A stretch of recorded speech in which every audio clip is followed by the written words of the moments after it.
billahi minash shaitanir rajim. Bismillahir rahmanir rahim. The Executive Council of Katsina State, Chief of Staff representing the Excellency, the Governor, other executive members, Assalamu alaikum. As we are all aware, the Electricity Act that was signed by the President, Bola Ahmed Tinubu, which empowers the states to regulate electricity within the boundaries of the state. And to the question, the issue of joint regulatory, I think for us, KEDCO, we are one of the major proponents of having a sub-regional electricity regulatory sector. Seeing how can we have a regulatory agency that can regulate power within Kano, Jigawa, and Katsina State. If you look at our geographical and history, Kano, Jigawa, and Katsina State are basically mostly of the same family. So we felt, and one thing about electricity is a volumetric business. What I mean is the more power you take as an entity, the more beneficial it is to you as either individual or as a state. Collectively as a state, the volume of power that we take for the tri-states, the quantity, one, we had an economic summit.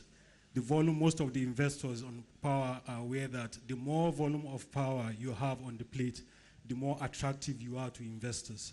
And the issue of, the tariff, most of us that are aware of how the tariff is calculated, the more volume of power that you take. To learn how to code, I don't have to do that by HCO's account. If you have any idea that you want to bring to life that can solve our local problem and scale globally, Katsina State now has an obligation to support you. That's what is in that law. The law has a council that is chaired by His Excellency the Governor and has all of the people from academia, from the private sector, and from the government, of course, that sit in that council to make decisions on what technology looks like as far as Katsina State is concerned. All of the people here are members of that council. And the council gets to make decisions on which startup gets invested in. And is obligated to commit at least 250 million each budget cycle as a seed funding for this fund that is attached to the law. And the goal is that 250 is just 10% of that money. So we can raise 2.5 billion that will be invested in all of the good ideas that we're beginning to see crop out of Katsina. These are the kind of sessions that we're having. This is the kind of enablement that we're giving to the tech ecosystem, and the state is surely leading in this aspect. Thank you. Thank you very much. Dr. Mohammed, the DG has mentioned that Katsina has adopted the startup law. And I would like you to tell us, from a national perspective, what does Katsina need to do to build a very strong digital economy? Thank you very much, moderator.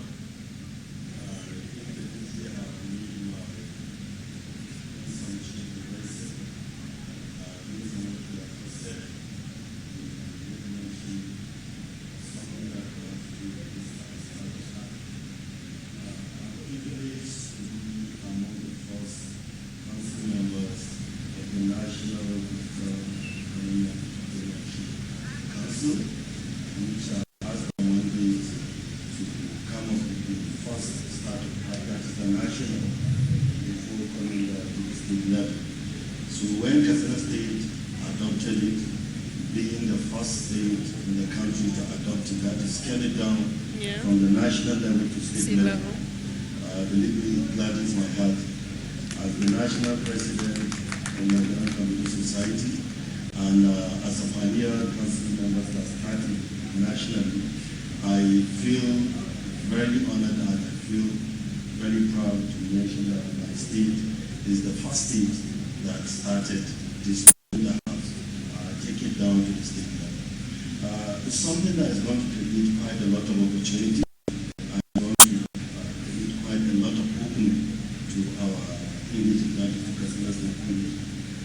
The DG have mentioned quite a number of things which, if properly implemented, and all the major stakeholders play their rules according to sky is always stable stone for Katsina State. Katsina State, we have quite a lot of young talented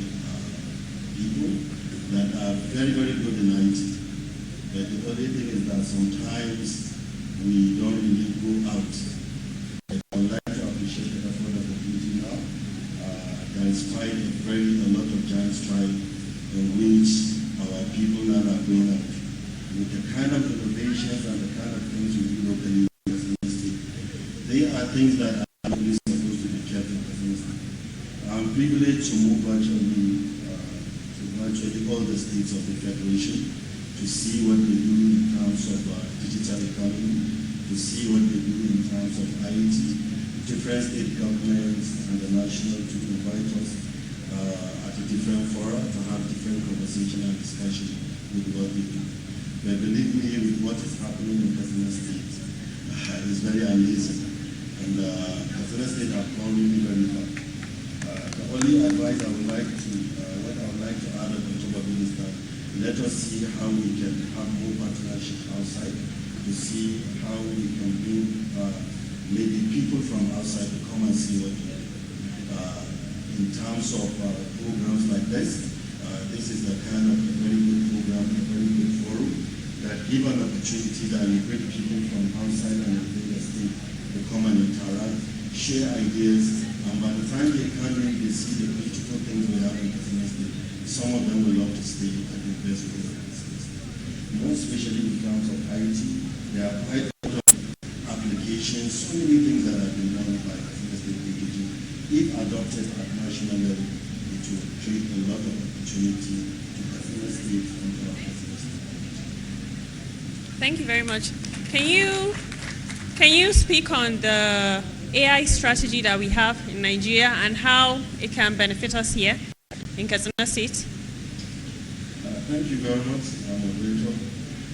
Once again, the national AI strategy is something that has been done by the federal government under the able leadership of the Honorable Minister of Communication, Innovation and Digital Economy. At the same time, I'm privileged to be among the few individuals that were invited to that national AI strategy that was done in Abuja. Experts were drawn from different parts of the world, in which myself I was privileged to be part of those people that come up with that national AI strategy. It's a strategy in which, if properly implemented, is going to provide a lot of opportunity. And so many things are happening within the country in terms of AI adoption within the country. It's something in which, if properly adopted, a lot of openings, a lot of job opportunities, a lot of things will be created for the country and Katsina State. And I'm very happy to see that the digital is trying very hard. I have been seeing quite a lot of giant effort that they have been making in making sure that that has been actualized. It's really promoted in Katsina State under the leadership of the DG. Believe me, it's very good. I attend quite a lot of programs on that. Part of the thing is being done in Katsina State is very impressive and deserve a very high evaluation by us and some of them that are within the system. And based on that, we are even currently planning with the state government to see how we have or how we come up with a national. We have a program on National Artificial Intelligence and Robotics Summit that we do under the umbrella Computer Society, which is a national event. We bring experts from different parts of the state, sometimes even from different parts of the world, to come and let us discuss, see way out, and even showcase products and do some hands-on trainings within AI and robotics. So I would like to sincerely thank the DG for the effort, because there is a very strong discussion between us and the DG and the state government in trying to host this event come 2026, somewhere around April, inshallah. So state government, Katsina State is doing quite a lot, and the policy is there to help us. And Nigeria is the first country that have this kind of strategy. And coming up with this strategy, I think is one of the key things that gave our Honorable Minister very high ranking within the group. We have quite a lot of things that we look at in terms of adoption of AI, in terms of regulating it, in terms of even the infrastructures that you need in running it. Because for you to have a very good AI and a very robust AI system, you need a pool of data to train your algorithms, to train your applications, data that is not biased. You need all those kind of things. And at the same time, we look at localization of our applications. We promote local content because if you pick an AI solution that is being developed by outsiders, it may likely tend to be a little bit biased because our culture is different, our norms and values here in Africa, in Nigeria, even within our states, like if we take the northern part of the country, what we accepted here in the northern part of the country may likely not be accepted in the southern part of the country.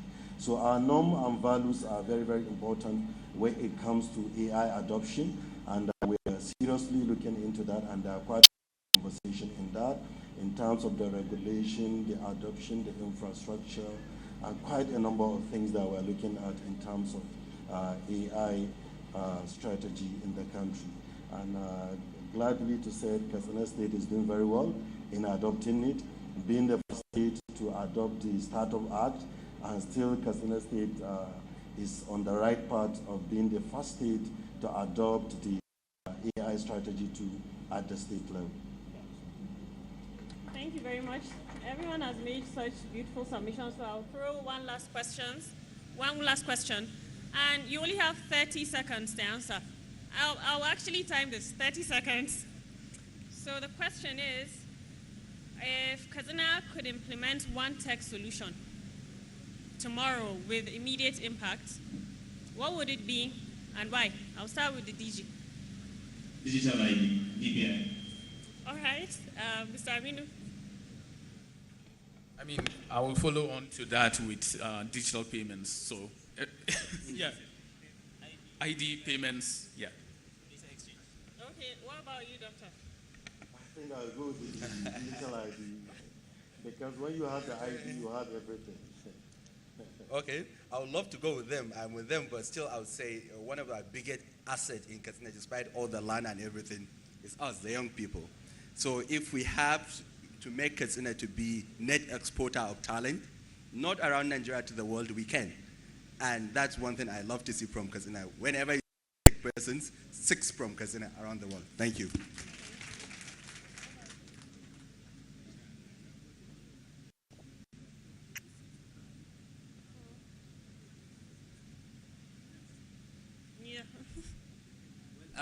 For me, I will say something differently also. What I would like to say is Angel Investors Network, because Cardict, in partnership with us hubs, we have been incubating and building a lot of technology startups. But the major problem we have is access to funding. Of course, government is solving that with the new innovation and digital entrepreneurship law, but we still need angel investors to come in and invest in our young peoples and young talent and new startups.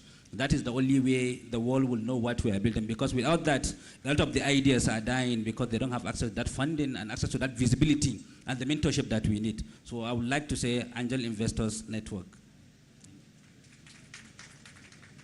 Thank you very much. Thank you, everyone. Now, a key highlight of this conversation is that Katsina has the potential to lead Northern Nigeria's digital economy. And I'm very proud to be from here. Thank you very much to our panelists and our audience. Thank you. Okay, the panelists will step forward for a group picture. I'd like to invite His Excellency to join them on stage. Yes, please.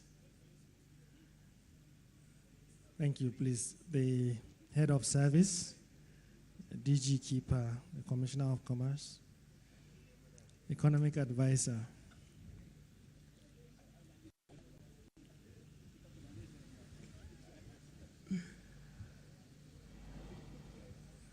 Thank you.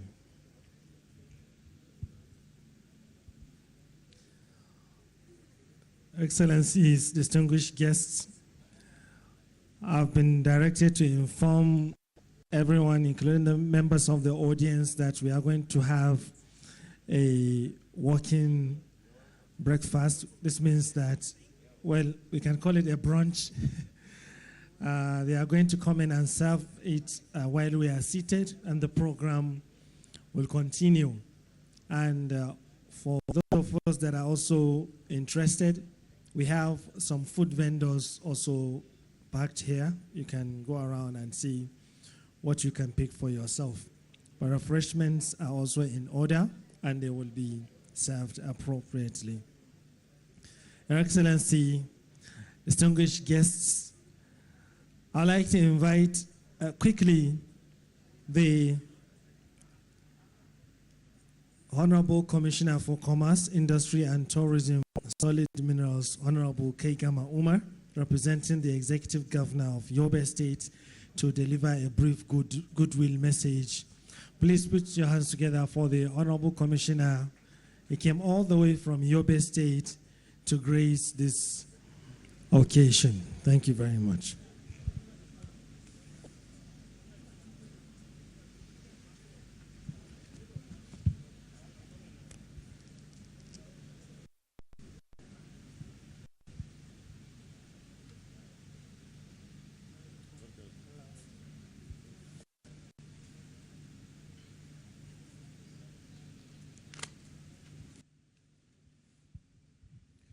أعوذ بالله من الشيطان الرجيم بسم الله الرحمن الرحيم صلى الله على نبي الكريم. Your Excellency, the Executive Governor of Katsina State, Malam Omar Diko Radda, who is ably represented by the Chief of Staff,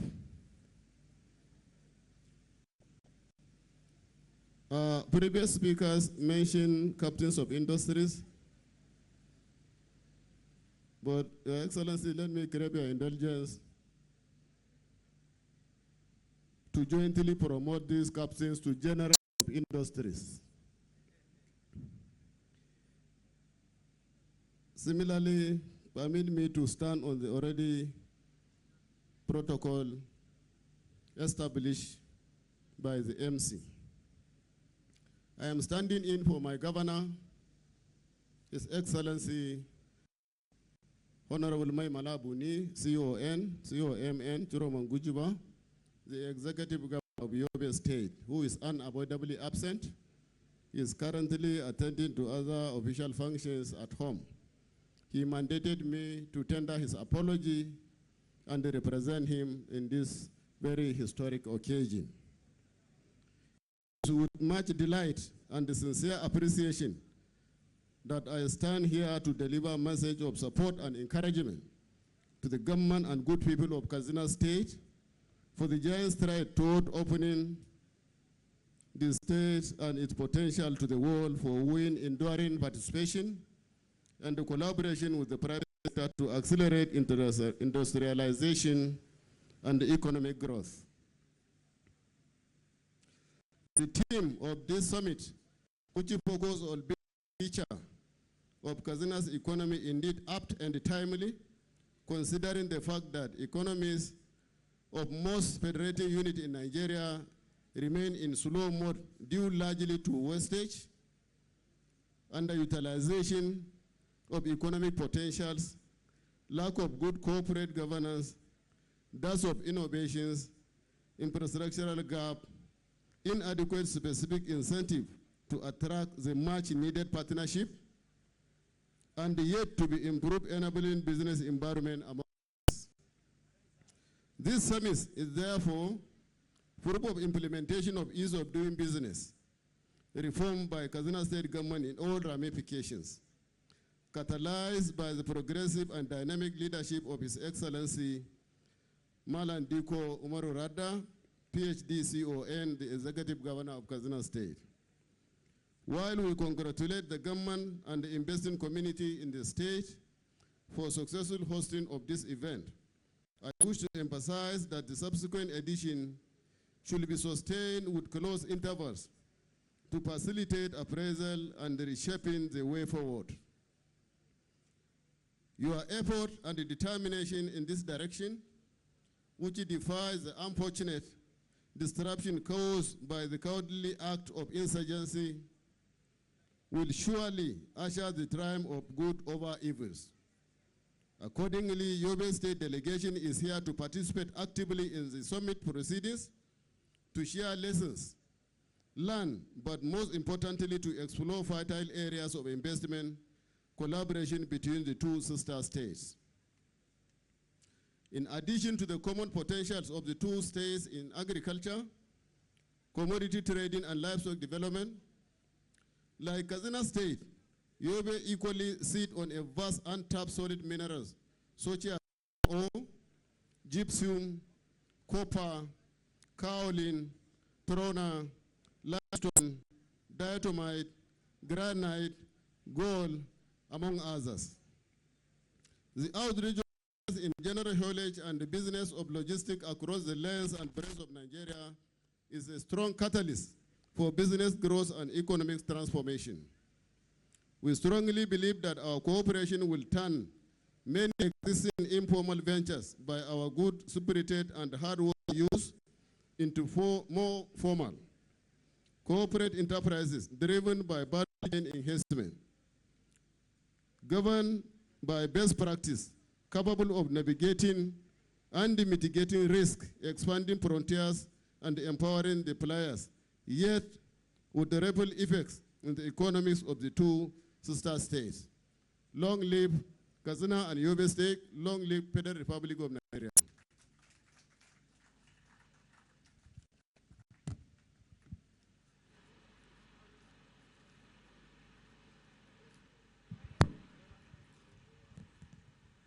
Thank you very much.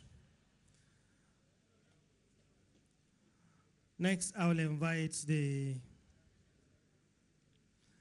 Executive Secretary, Zamfara State Electricity Agency, representing the Executive Governor of Zamfara State, Honorable Mozammil Muhammad Idris. You did? Okay, yes, okay, sorry, thank you very much.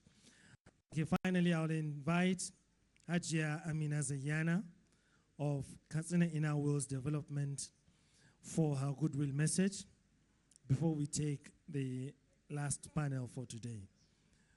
Please put your hands together for Hajia Amina Zayana. Thank you very much.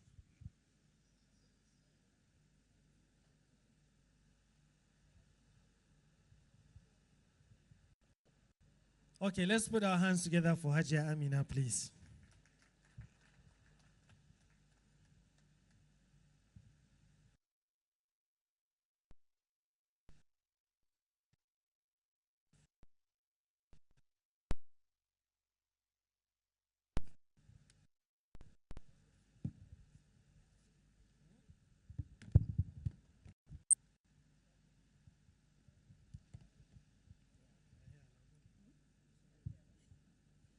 Assalamu alaikum wa rahmatullahi wa barakatuhu.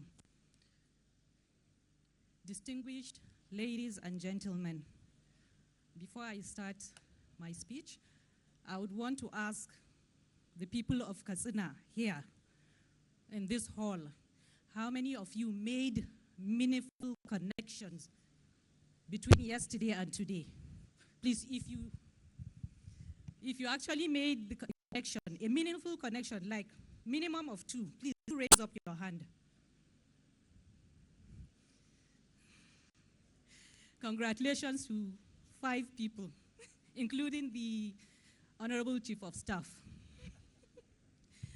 It has been a privilege to be present throughout this summit and to witness such a careful planning, thoughtful discussion, and high-quality engagement. First, let me warmly commend the organizer, Mr. Khalil Nur Khalil, economic advisor to the Katsina State government, and his team. Mr. Khalil is a bright, energetic economist who has built a strong record in investment, promotion, and public service, rising through roles that include leadership in investment agencies and investment intelligence work. His commitment to bringing investors, policymakers, and young people together is already visible in today's program. And we are grateful for the vision, energy, and professionalism that made this summit possible. I also express deep appreciation to our governor, Dr. Dukko Umar Radda, PhD, CON. Under his leadership, Katsina has intensified efforts to attract investment, support agriculture, expand infrastructure, and modernize public services, all of which create real opportunities for businesses, youth, and women across the state. His administration's push to court investors and strengthen institutions gives us confidence that partnerships formed here can turn into meaningful projects on the ground. To the people of Katsina and everyone here today, summits like this are not just for listening, they are for acting. My short advice for getting the most from events like this is when next you are going for a summit, please go for that summit with clear objectives. Know whether you're looking for funding, partnerships, customers, or new skills. That clarity will shape every conversation that you will be making. Build 2 meaningful connections, like I just asked now. At least I made 5 connections from yesterday to today. I've had several meetings and I'm very happy with myself. And don't come asking me to connect you to anyone. Be investment ready. Have a 1-page summary of your idea. Listen for policy signs, like I heard a lot of signs yesterday, and I hope you also did. So whenever you listen to these signals, when government officials speak, you take notes, and then you take action on such signals, like procurement windows, subsidy programs, land utility projects. Look for value beyond money. Now, this kind of summits is not just about the funding, capital, and all what you have. There is value. There are things you can get more than the money, like skills partnerships. You can, as in market introductions, you can introduce your businesses to the dignitaries here. Technical assistance and pilot opportunities often matter as much as capital. Commit to follow through. A handshake is a start. A short email within 48 to 72 hours with the next steps turns possibilities into progress. Finally, I want to thank the organizers again and encourage everyone here, investors, entrepreneurs, youth, and community leaders, to convert today's energy into concrete collaborations. May Allah bless every effort made here today, and may Katsina rise stronger, brighter, and unstoppable. Thank you. Thank you very much. That was the founder, Katsina Inner Wheel Development, an NGO that is driving empowerment programs in supporting women in MSMEs. Thank you very much, Amina Zayana. Your Excellency, we are going to take the last panel for today. And the panel is on power and energy. And the title for this panel is Unlocking Subnational Energy Markets, Strengthening Public-Private Partnerships, Reliable, Affordable, and Sustainable Power in Northern Nigeria. And let me start by inviting the panelists. The first panelist is Mrs. Melissa Sikwila, Executive Vice President, Project Development and Investment, Genesis Energy Group. Please put your hands together for Mrs. Melissa. Next, I will invite Honorable Muzammil Muhammad Idris, the Executive Secretary, Zamfara State Electricity Agency. Please put your hands together for the Executive Secretary. And let me invite the representative of the MD, CEO of Kano Electricity Distribution Company, Engineer Hosseini Sadiq from KEDCO. And we also have Abdul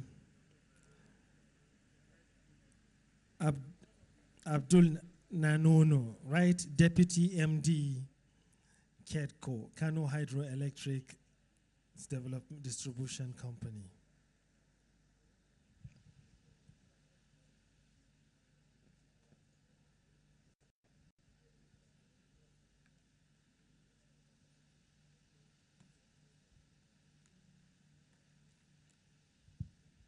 Thank you. And I have the privilege of moderating this panel.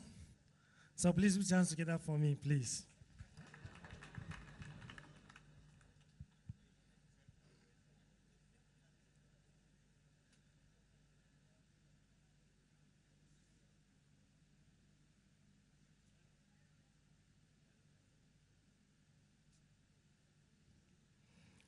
Thank you.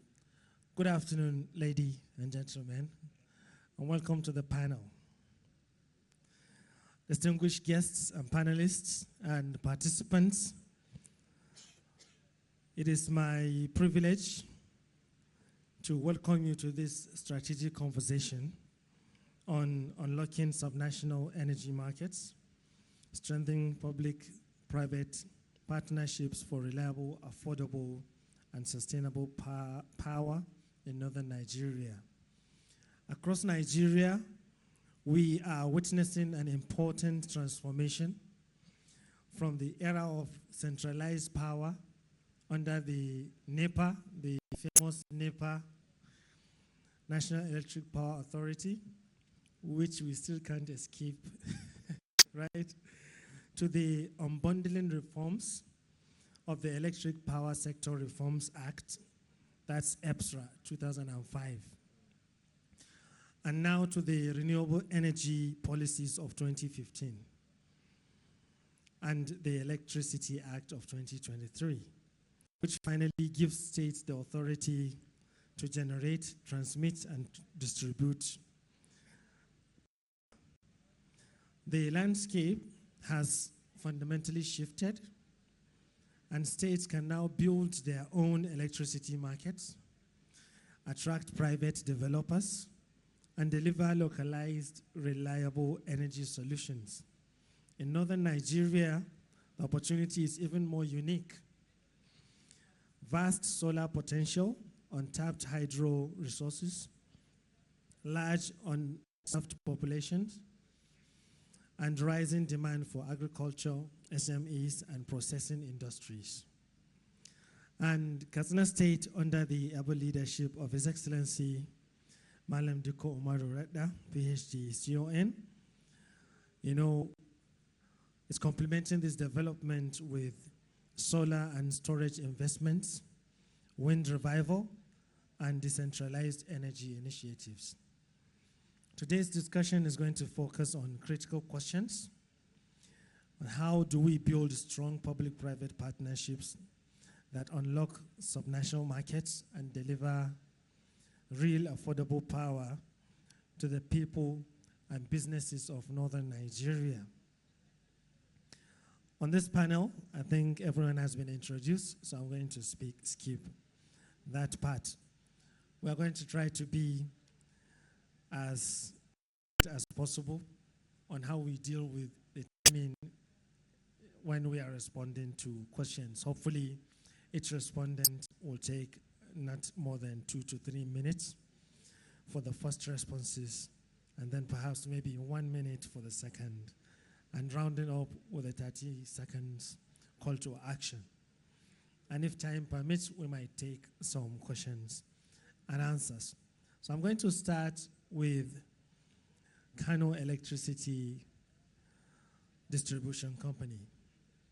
And the question goes, with the Electricity Act of 2023 enabling states to exercise direct regulatory authority, how does KEDCO envisage collaborating with the proposed joint Electricity Regulatory Commission of Katsina, Kano, and Jigawa to foster a coordinated, efficient, and commercially sustainable national electricity market. Thank you. All right, thank you so much. The Executive Council of Katsina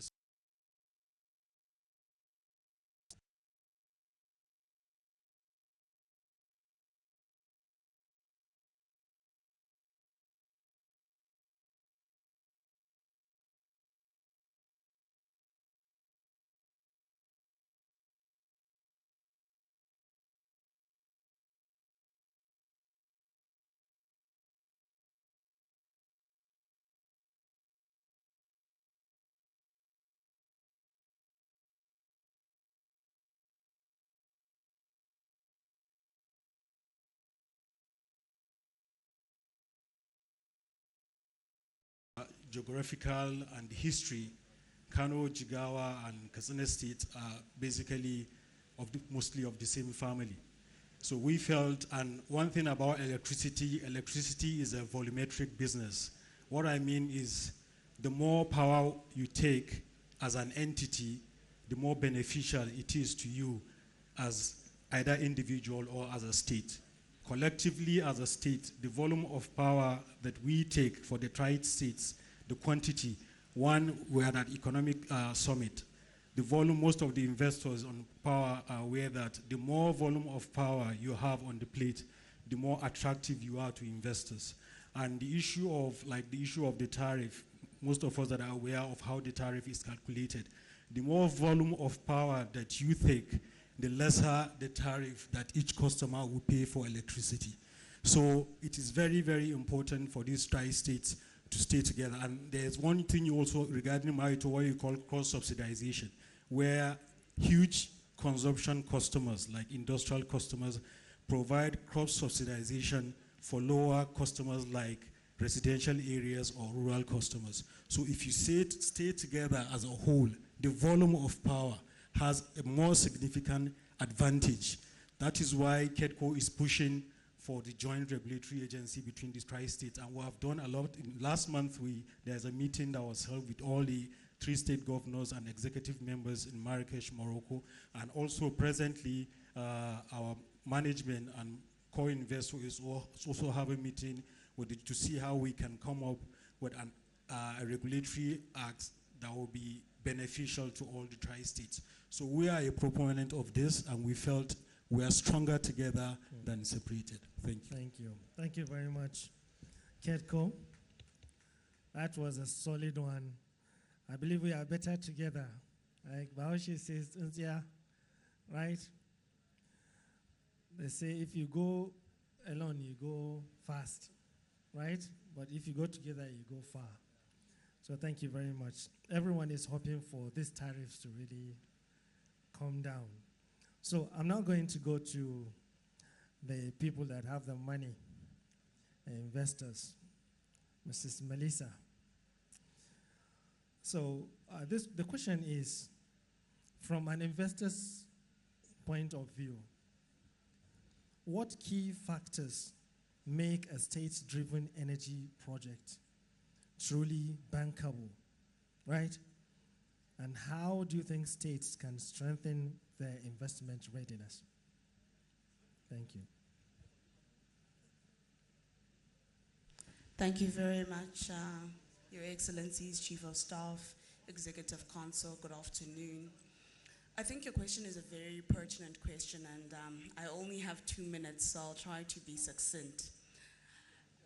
The key anchor on investor readiness and bankability really is about our security in revenue generation. And that can be split into 3 main pillars. Ensuring that we have credible off-takers who are anchor users of electricity and have the buying power to continue to use the electricity. Whether you are selling to the state itself, whether you're selling to businesses within the state, or you're selling to our partners like KEDCO who are discos within the state. The ability to have some assurances that there is enough productive use for the power that we will generate and therefore for the money that we'll invest in. I think the second pillar for that is a cost-reflective tariff. And this is a bit of a controversial topic, but the reality is, if we continue to shy away from cost-reflective tariffs, the alternative is not having power. Power requires significant amount of energy, and significant amounts of investment.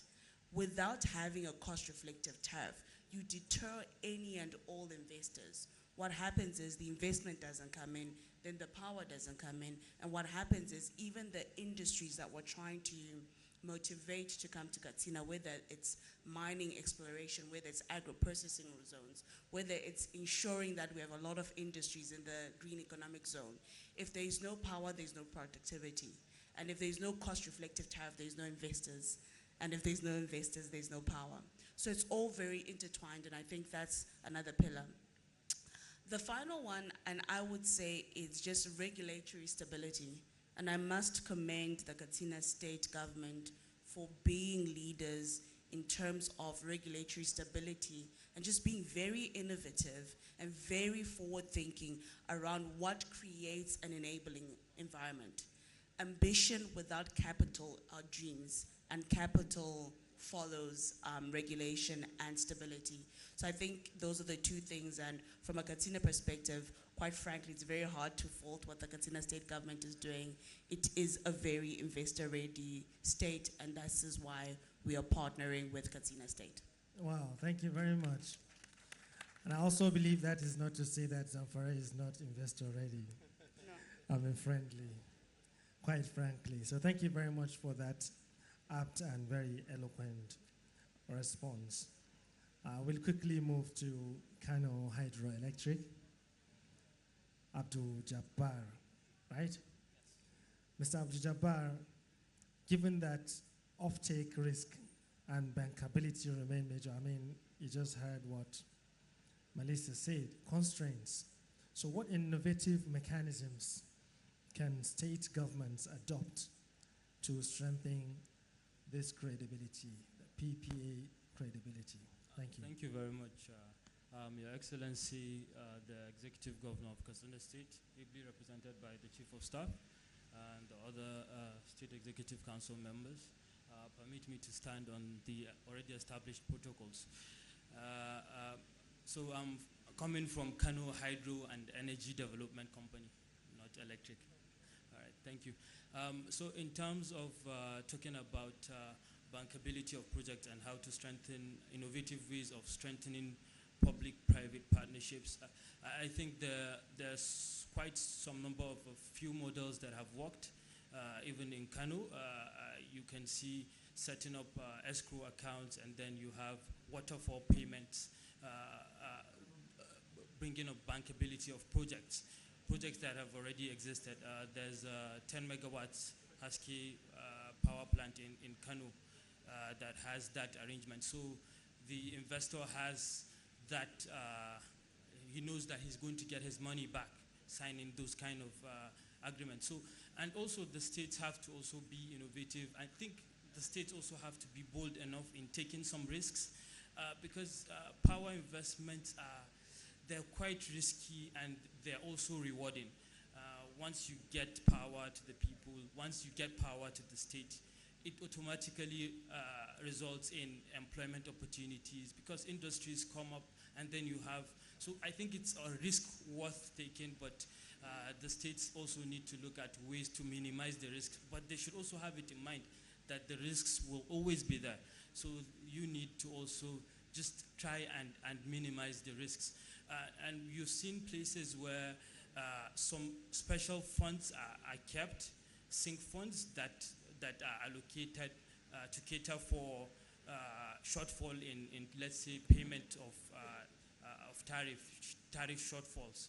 So if the state also can look at providing those funds available, but they have to be strict and also very transparent in terms of doing that as well. I think those are also things that, and also policies, like Melissa said, you also need to put up regulatory frameworks that are very transparent, that will make the market competitive. It's very important that you set up regulatory frameworks that are transparent and they are clear. They address issues, penalties are put up on offenders and all that. Okay, thank you very much. I believe we are yet to listen to some of these kind of systems because I'm going to be speaking to Zamfara. Now, we would like to know how Zamfara State operationalized the agency and perhaps if there are the kind of lessons that some states in the region can draw from the system of the Zamfara Electricity Agency. Thank you. Thank you very much and good afternoon, Your Excellency, ladies and gentlemen. What we are doing in Zamfara in operationalizing the operations of the agency and domesticating the 23 Electricity Act is, taking very ambitious plans, but still with, being pragmatic and being data-driven. So what we did initially is to establish a baseline for the data. We carried out, energy load assessments and enumerations so that we know where and when we need the most energy, who needs it, and for what. Like she mentioned in her presentation, productive use. So the most important thing for us was to establish, credible and bankable data that we will be able to use to build upon it, so that we would know that at so locations, we need this megawatts, and these are people that are using it for productive use. At these places, this is what we need. Because if you don't have that data, and every state now is rushing to take over regulation, I mean, those that have taken the regulation earlier are not too fast or too quick to do that. Those of us that have deliberately decided to wait and hold on and kind of follow it gently and slowly are not late to the party. I mean, we need to have, these candid, constructive conversations around taking over this regulation, because in as much as there are benefits, there are certain, implications and consequences for the states. So we are gradually looking at it and taking steps in the right direction. For example, we are right now developing our own state electricity policy and regulation, and this data we have taken is being fed into that policy to make sure that we have the right policies, and we don't want, just because, for example, Zamfara and Katsina are neighbors, and we share kind of maybe similar challenges and other things, we just can't come and copy and paste from Katsina. We want a document that is tailored, and speaks to the demands, earnings, and aspirations of the people and, of Zamfara State. So that is what we are doing, taking very, constructive view of the whole situation and taking data-driven decisions. Wow, thank you very much. I believe this shows that there is intentional commitment from the Zamfara State government in terms of bridging the gaps in electricity challenges. And in turn, it's also going to help the region, right, meet its power and energy needs. So because of time, we can only be able to take only one question, but I will give a chance for a less than 1 minute, call to action based on the outlook of the sector. You see what is happening globally and also regionally, and now the states have these powers, based on all the current realities. What is your call to action, because there is a myriad of stakeholders in this mix. You have the policy people, you have the consumers, you have the regulators, and there are investors. So I believe some of you might want to have a call to action across board on this pyramid. So if you could speak to any of these stakeholders, what would be the message that you think can help us drive home the desired energy transformation that we need in northern Nigeria? So I'm going to start with Zamfara. All right, thank you very much. My first response would be related to the distribution companies. With the emergence of the technology for renewable energy, most people or states tend to look at, let's take over this regulation so that we can deal with the discourse, so that we can do away with them. And we all know that they provide the cheapest electricity. If you look at it in reality. She mentioned the reflective cost tariff. So what we are doing in Zamfara is to bring the DISCO close to us as a partner and work based on areas of comparative advantage and see how we can utilize their network.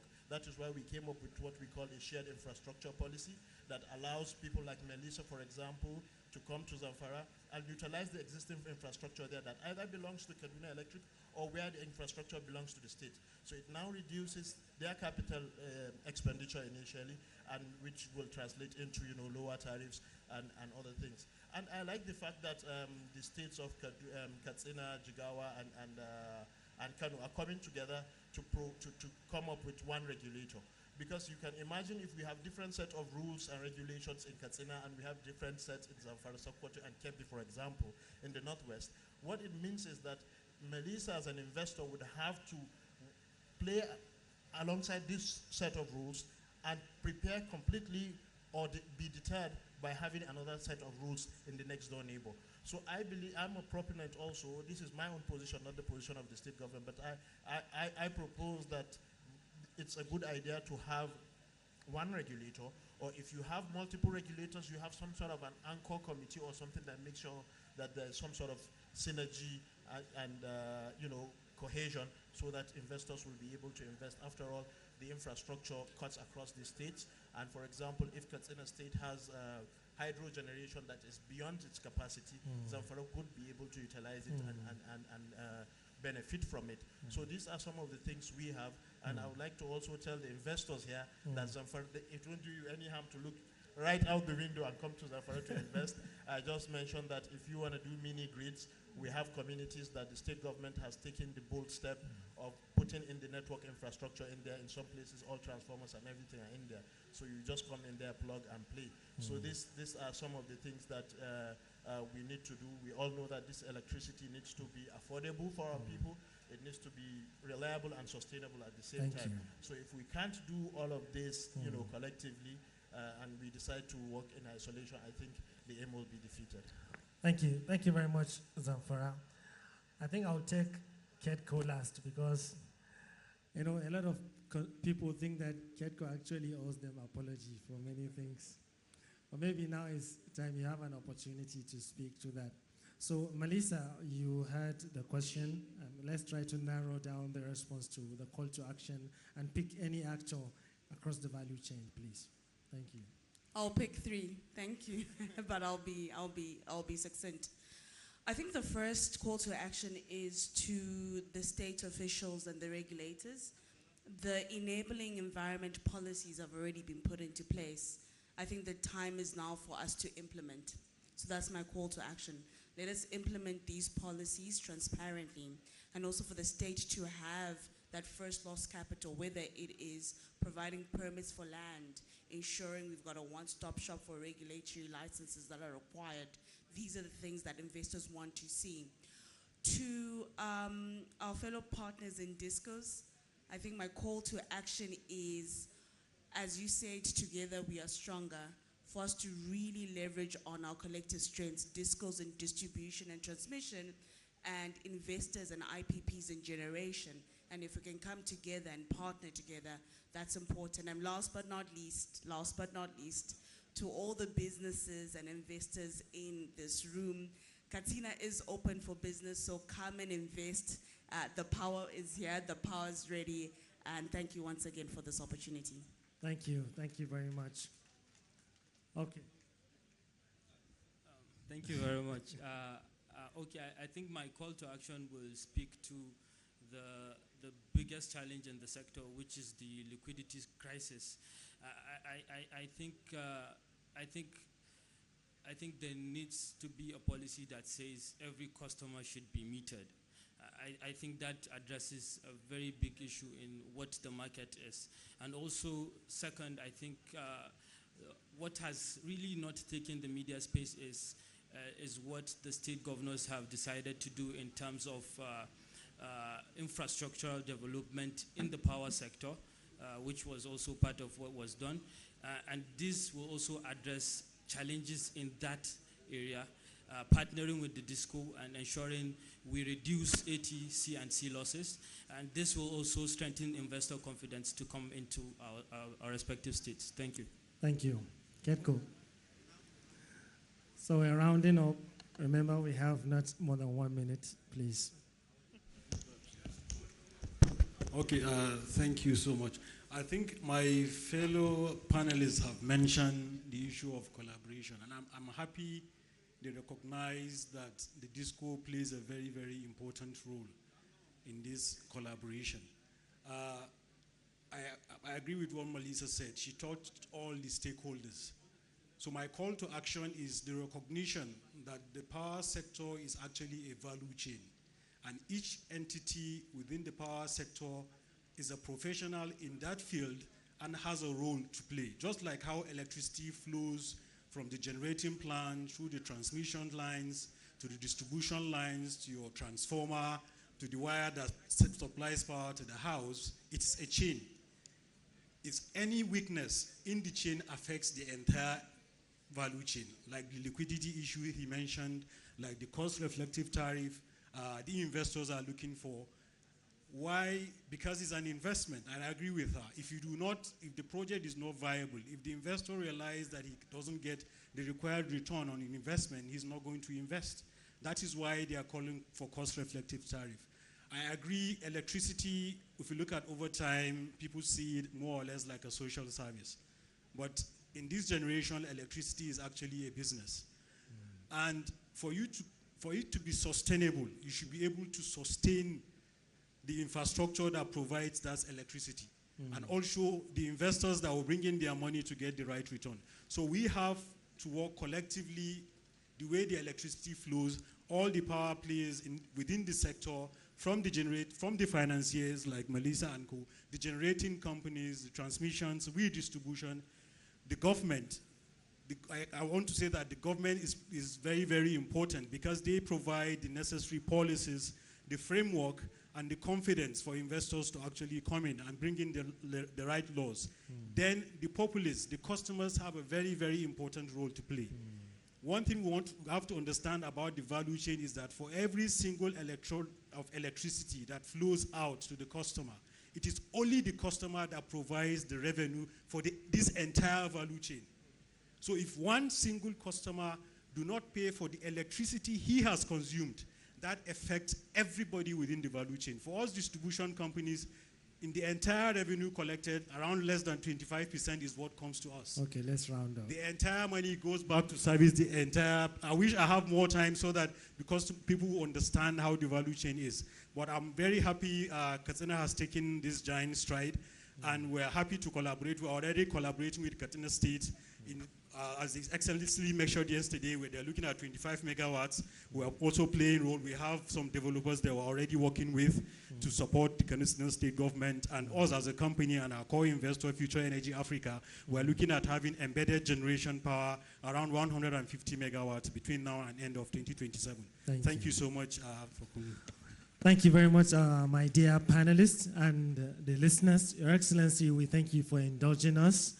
This is the last and final panel, and we thank you. Also wish that these conversations will continue. I mean, with Zamfara giving a proposal to Genesis Energy, and thank you very much. And this comes to the end of the panel. So we'll now take the group picture and then go to the next item. Excellency.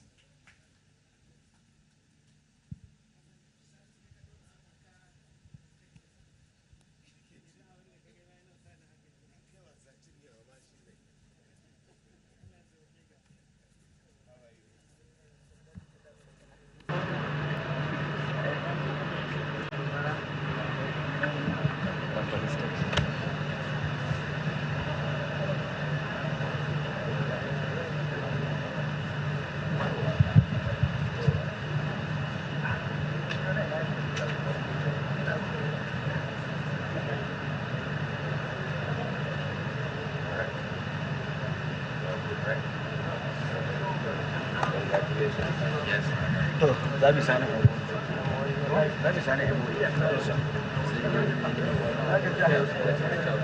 close it.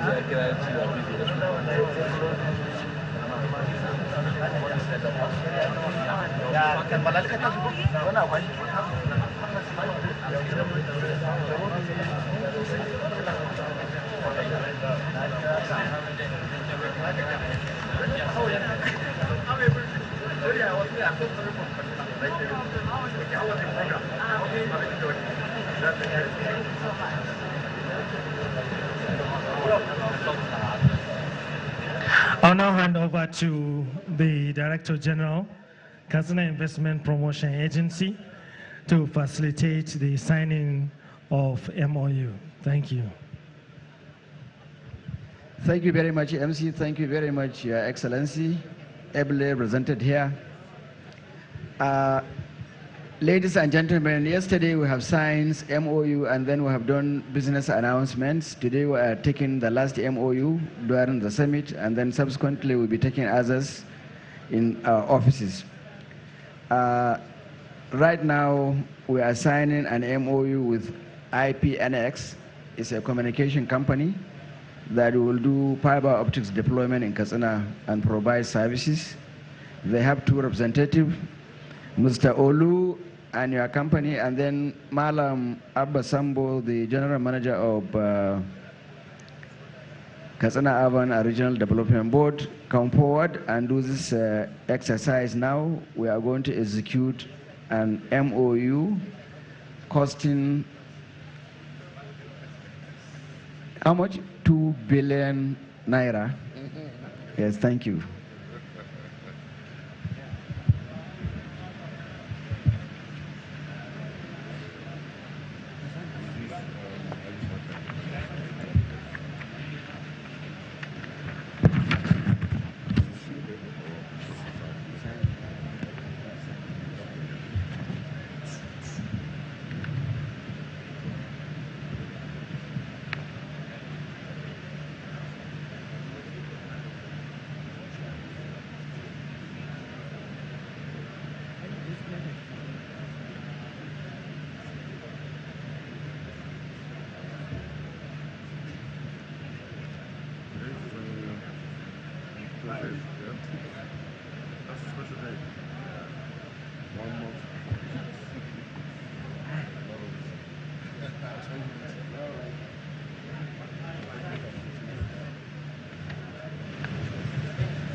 Excellency, we will listen to a brief remark from Mr. Olushola Teniola from IPNX. Please put your hands together for Mr. Olu. He has brought so much money to our state. Good afternoon to you all. I'm happy to be here.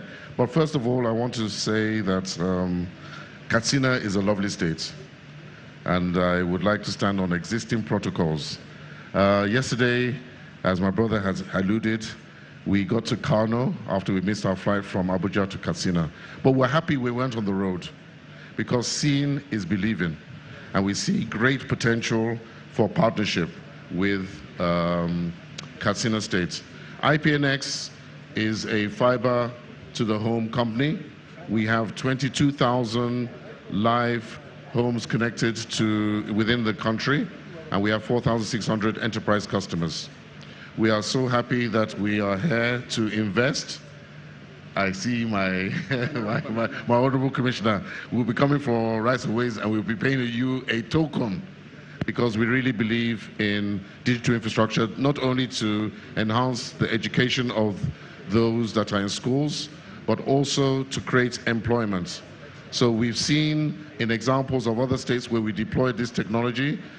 In the southeast, we have done quite a bit, and we're very happy to come to the north. In fact, I must say, Katsina is the first state. So thank you. Thank you for having us. I will be back. So look forward to working with you and partnering with you. Thank you very much. Katsina is not your home. Katsina is your home. It's my second home now.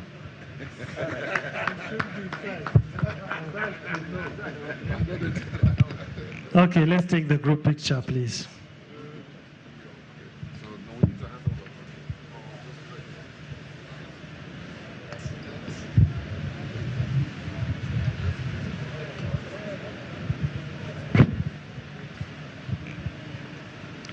Your Excellency,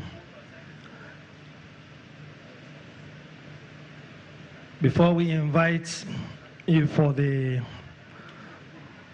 His Excellency's address and the vote of thanks, I'd like to invite the Chairman, Katsina Exporters Forum, and the also Chief Executive of Everglades, Alhaji Ahmad Abdulmumini, for a goodwill.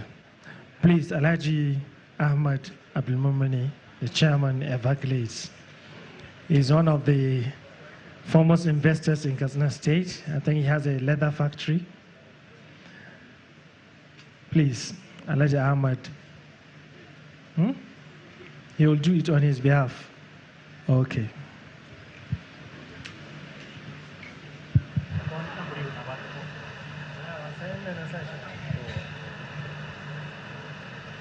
Your Excellency, the Governor of Katsina State, ably represented by the Chief of Staff, Honorable Commissioners here present, may I now stand on the existing protocols.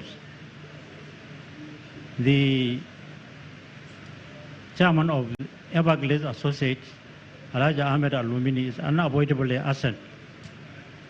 But I am here to also, on behalf of his company and the Fontour Bricks, I extend a warm appreciation for the reception accorded to us by the Katsina State government.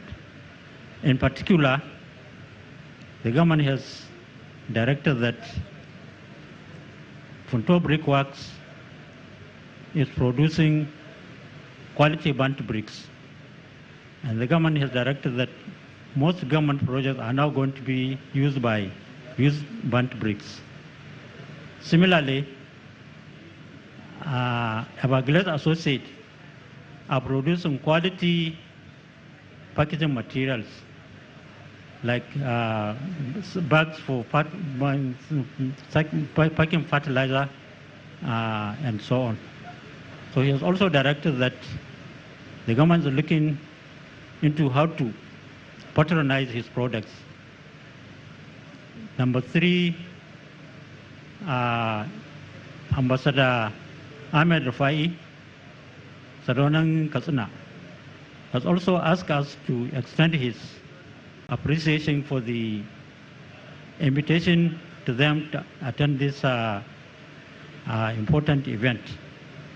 He has set up a state-of-the-art flour mill at the outskirts of Katsina here. It has a capacity of 100 tons of flour, maize flour per day. In addition, they are also producing about 1,000 liters of yogurt per day. He also has a cattle ranch goat ranch, sheep ranch at the house of Katsina. The ranch have the capacity to rear about 3,000 heads for cattle, goats, and sheep.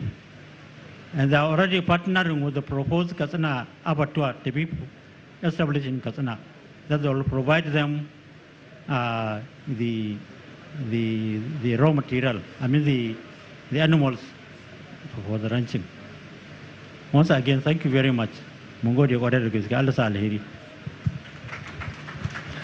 you very much for highlighting some of the investments by indigenous people of Katsina State, such as Alhaji Ahmad Abdul Mumini and also the former NIA chairman. Excellency, we are now going to take the vote of thanks by the Honorable Commissioner of Commerce, Industry and Tourism, Alhaji Yusuf Rabiu Judede, before we take the final remarks and close. Please put your hands together for the Honorable Commissioner. Thank you.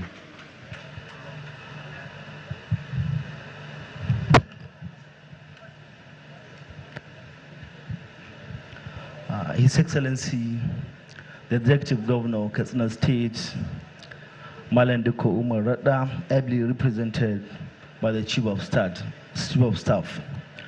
the Head of Service, members of the State Executive Council, the Executive Chairman of local governments, the representatives of the states, governments across the 36 states, representatives of our royal fathers, distinguished investors and captain of industries, the security agencies, the press, and all other distinguished persons here present.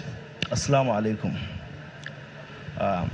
I'm not going to say much because they say the fewer the words, the more surgical and precise the message. This summit, as you can see, to us, it's not just a summit. It's a catalyst for change. This is a platform where ideas meet implementation. So I want to use this opportunity to express our deepest appreciation to His Excellency, the Governor of Katsina State, Malandiko Umar Radda, for his dedication and selfless service to our dear state, Katsina. I watched a clip recently where His Excellency is asked of the legacies he wants to leave behind. And he answers by saying one of those legacies is that he wants to change the mindset of the people of our dear state and also change the way people outside view Katsina, people outside the state view Katsina. So I want to politely say to the Chief of Staff, that if you get a chance to talk to His Excellency after this event, tell His Excellency that not only in this sector, economic and investment sector, but in all other sectors, a legacy is already built and is left. Because 489 billion naira is not a small amount of money. 489 billion is a very big sum of money. That's what we have achieved from yesterday to this day when we started this event. So I want to use this opportunity to say thank you to His Excellency, the Governor, for making this event happen. And to our distinguished investors and captain of industries, we say thank you for your presence here. Your presence here confirms that you see what we see. That Katsina is the next frontier of profitability in Nigeria. We thank you for your trust. To our development partners, thank you for standing by Katsina. And then to the organizing committee, thank you so much for this wonderful job you have done. And I want to say that our doors are open, our processes are streamlined, and our resolve is absolute. We will not let the momentum of this summit die in this hall. We will meet you in the boardrooms, on construction sites, and in the marketplace to deliver results. And finally, I have a very strong message to the business community. And I think because of the truth and conviction of this message, I will say it in Hausa. The message is that wallahi malam duko da gaske yake, and Katsina is ready. Duk abin da aka faɗa a nan wurin gaskiya ne, ba mun yi kawai don mu tara mutane ba, abin da aka faɗa gaskiya ne. So to all the investors that are willing to invest in Katsina, we are ready for your investments. And finally, I want to acknowledge Khalil, Nur Khalil. I think come forward. Khalil, no, come forward, come forward. And the DG Keeper for their...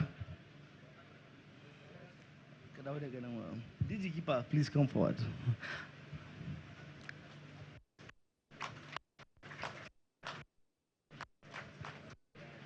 They have done extremely well. And all the things you have seen here is one, God, the second is Excellency, and third, the efforts of these two not so young people. This is so young, but this is, you understand. And the last message, the very strong message I want to send to the world is, I think, I know, Honorable Commissioner Land, please, SA Education, please come forward. Kajis, please come forward. Naufal, where's Naufal? SA, is Naufal not around? REB, I've seen him here. Okay, they went out back. So the young faces you've seen here is something many other subnationals are struggling and agitating to have, this youth inclusion. I believe this is a reality in Katsina. But the faces you've seen here is sending a strong message to the world that Katsina is changing. And the future that His Excellency has pledged to build through his slogan, build a future in Katsina, that future is already built because His Excellency has a team of vibrant youth that are ready to use the last drop of all they have to see Katsina is built and being popped up for the world to see. Thank you so much, and may God bless all of you. And we are thank you so much. Well done, well done, well done. Your Excellency, I believe you can see the energy and passion by the young people in government of your administration. If you will indulge me, Your Excellency, I would like to give just a few minutes to the economic advisor to say a few things, and then we'll invite you for your remarks, sir. Please put your hands together to Khalil Nur Khalil, the economic advisor to His Excellency. Thank you very much. Good afternoon. You're our amiable youngest commissioner in Katsina State. Please put a round of applause, please, for Commissioner Commerce. Ladies and gentlemen, today what we're witnessing in Katsina State is just a start. There is an ongoing revolution within the Umar Diko administration. And what is this revolution? It is a change within the mindset. It is a change within the business community. Since I came to Katsina, a lot of people have been calling me Yara Name Turenchi. And when you invite someone,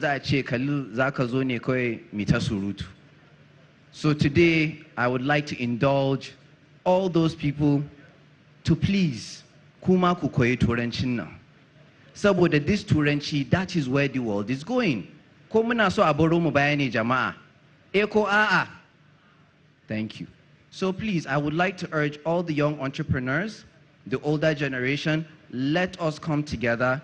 Let us put our heads together. The world is moving away. The world is moving fast. We need to be able to sit down, create a globally competitive subnational economy. Wallahi, by the time this tax administration reforms come into place, every single state is going to be on its own. We need to generate economic activities. We need to make sure that people are able to get jobs. All these challenges we're facing, insecurity, we're facing youths that have no jobs, etc. It is because we are not entering and venturing into entrepreneurship. You see me here, I'm in government. I'm in a very privileged position. But wallahi, every day I pray to God, Ya Allah, Allah, that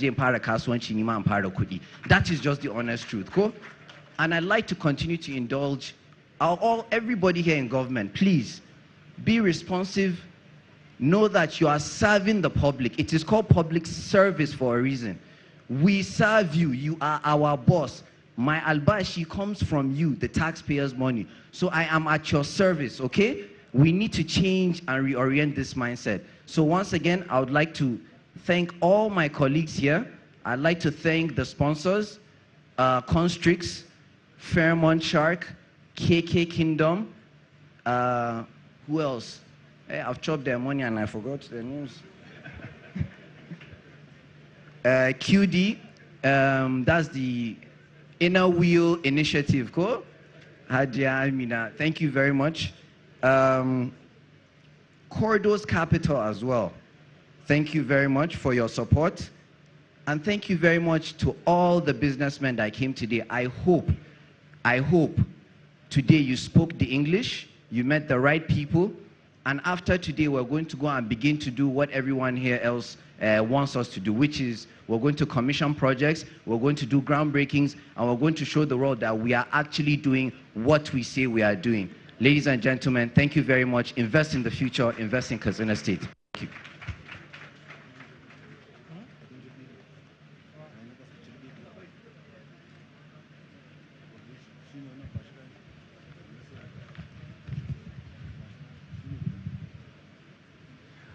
Thank you very much, the economic advisor. And now, distinguished guests, ladies and gentlemen, our partners and sponsors, speakers, members of the State ESCO, it is my singular honor and privilege to invite to the podium His Excellency, the Executive Governor of Katsina State, Malam Diko Umaru Radda, PhD, CON, who is heavily and ably represented by the Chief of Staff to Katsina State Government, Honorable Abdul Qadir Mamman Nasir, for his remark. Please put your hands together and let's escort him with an applause to the stage to wrap up the program. Thank you very much.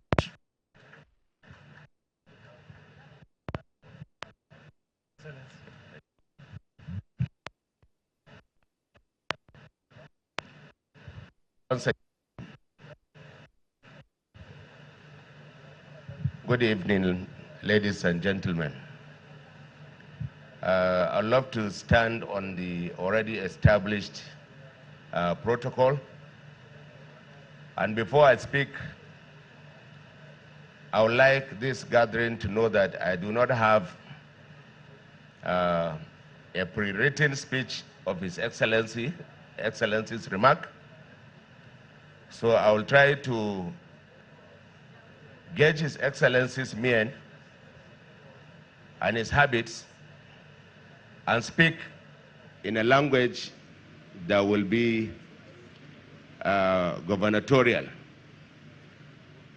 So whatever I say correctly is the word of His Excellency. And if by any chance I say anything that is not too right, ladies and gentlemen, consider it to be mine as a human being. My short remarks, and which will be the closing remarks of this occasion, are that I'm sure nobody in this hall will dispute the fact that Katsina State, as showcased by the various speakers, the various discussions held, Katsina State is ready and open for business. Secondly, I would like to use all the speeches delivered by the representatives of especially the governors of the Northwest. They have buttressed the fact that the Northwest is a homogeneous family. We only have imaginary boundaries which are taken and administered for the best of development to reach every nook and corner in the creation of states. So I'll use this opportunity to further call on their excellencies, our governors of the Northwest first, that we have common boundaries, we have common ideologies, to a very large extent, common norms, ways of dressing, food we eat, color of skin, and the level of education that we all have. I'm glad that we have come out of that shackle of hoisting the not too intelligent amongst us to represent or to govern us. It has shown from the caliber of people that delivered speeches here, that presented papers here, that we are beginning to pick the best of us to lead in positions of leadership. I congratulate the youths that came in as representatives and that are occupying very vital and important positions in their various states, right from Kebbi through to Sokoto and Zamfara, and of course Katsina, which happens to be the cradle of modern education in the north. So we're not surprised that we have produced people like Khalil and Ibrahim Tukur Jikamshi that could arrange such a spectacle here today. And of course, the people that came from Kano and Jigawa and Kaduna have shown that all these states are talking and acting in sync. The time has come for us to not only immortalize some of the actions of the late President Muhammadu Buhari when he signed into law the Not Too Young to Run bill. He did it with a purpose. He knew the caliber of people that Katsina then had, Kano had, Zamfara had, Sokoto and Kebbi, and of course, Jigawa had. These are people that can lead the nation out of the doldrums that we are suffering today. When the Yobe State Commissioner was speaking, you could see that he highlighted the mineral resources that are abundant and prevailing in Yobe. And if you have listened carefully, and if you have looked into the document that Keeper had produced, they happen to be almost the same solid minerals that abound in Katsina. So it means you can say comfortably that the whole of northern Nigeria is lying on solid minerals. So governors of northern Nigeria, the Northern Governors Forum, this is a challenge also for all of us to open discussion,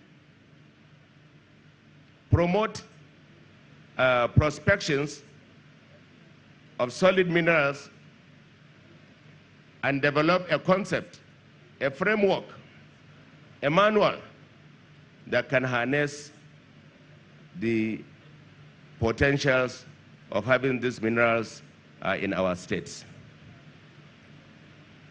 Lastly, I would like to thank all the people that came for this gathering, especially the former, is it MD of Kadipa. You have raised a word of caution that Katsina should at least try to promote not more than 5 things and maybe not less than 3 things of comparative advantage that we could develop into fruition. While I totally agree with your submission, but the fact remains that if you're organizing such a spectacle, you need to at least bring out all the potentials of the state. The state may not be the operator or the sole financier of all the things that the state can go into. But when you have investors and people that could be partners and that are willing to be partners in the development of 1 or 2 sectors, the state does not have to be a player financially in such things. But we can provide enabling environment, which I think Katsina has already provided. The Commissioner Lands has buttressed what it takes to process land and land holding in Katsina. It will not take you more than 4 weeks. Once paperwork has been done, the CATGIS and the Urban and Regional Planning Board, and of course the Ministry of Lands and Physical Planning, will go into work, and you could have a certificate in as minimum as 28 days. I thank you very much for coming. We'll miss your going, but invitation is open. Each and every participant here is welcome back to Katsina anytime, any day. But of course, if you are coming back, if you have not come here today with an investment, please try and come back with 1 or 2 investments. The young gentleman and lady that participated in the technology chat have shown the world and have shown participants of this program that the way to go is technology. You cannot escape it. They have shown that you need to have the right and correct data before you could arrive at any meaningful, planned, successful endeavor. This number of young people you see that are all extracts of Katsina are just a tip of the iceberg, and they are not the best of the lot. The ones that are doing the technology hubs and the CADIC DG, and of course, the national president of the Computer Association, are all extracts of Katsina and homebred. The ones that have run away, that have jackpot to other places, we cherish them, we acknowledge them. They have not run away for good. They have run away, they did not even run away actually. They have gone to export the potential of Katsina. And the government is ready and willing to promote where our young people will have ideas, nurture them, and bring them out to fruition. The government is ready to help them to export them to other places. I thank you once again very much for attending this spectacle, and I pray that Allah in His wisdom and mercy will take each and every one of you safely back to your destinations. Thank you very much. May God bless you all. Thank you. Thank you very much. that the MC is a computer scientist but I have chosen to contribute in other means by speaking. Your Excellency, distinguished guests, please let's rise for the national anthem. Thank you.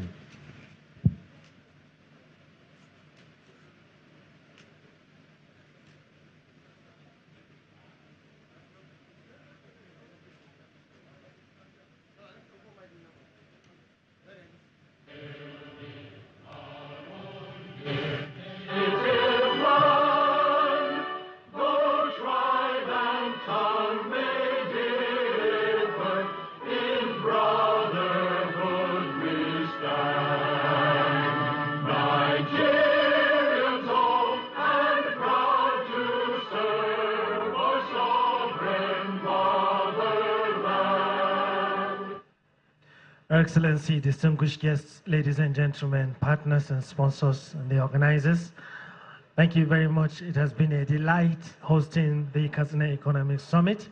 I'd like to remind the participants that we have exhibition stalls right at the back of this hall, and food vendors, exactly. Anybody that is interested to, get some chops or buy something to please your appetites, kindly visit the food vendors behind the hall here. We'll also indulge some of the dignitaries.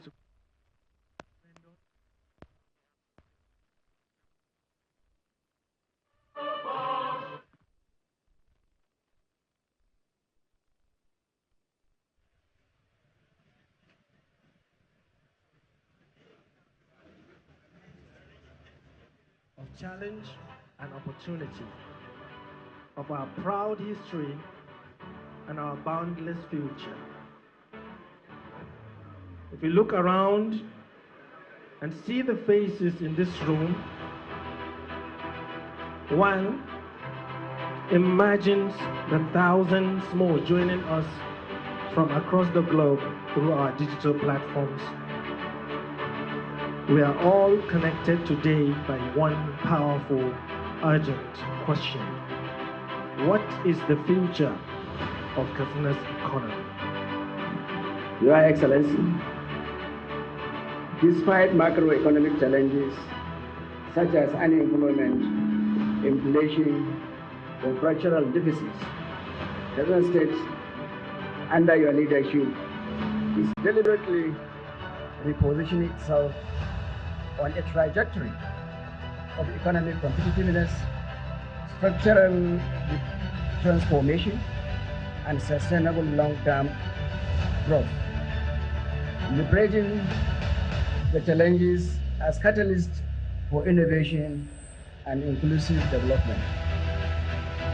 Despite the many challenges we have faced in the past, I stand before you today with a renewed sense of optimism regarding Katsina State's current trajectory under the visionary leadership of Governor Duko Umar Radda. His administration has demonstrated not only courage, but also an unwavering commitment to making difficult yet necessary decisions that promise to reshape the state's economic landscape. The very act of convening this investment summit is a powerful testament to an intentional and forward-thinking leadership.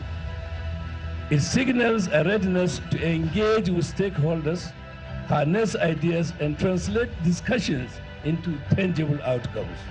I'm confident that the insights and recommendations that will emerge from this gathering will not only be heard, but will be transformed into concrete actions. That, in turn, is what will lead to the strengthening of the economic foundation of Katsina State and ultimately pave way for its sustainable prosperity. So, Your Excellency, the first question is, how are you addressing rural security, particularly in agricultural zones where investors would need to operate farms, processing facilities, and logistics networks? What assurances can you provide to agribusiness investors concerning their security fears? Honestly, you have raised a very fundamental question when it comes to investment there must be security. And as you are rightly aware, that Katsina State, when we took over, about 24 of our local governments are under siege by this insurgency and what have you. But first of all, we understand the fact that you cannot address the insecurity without involving the community. So local approach to the insecurity is one of the major factors that we have considered as government to tackle the insecurity challenges in our state.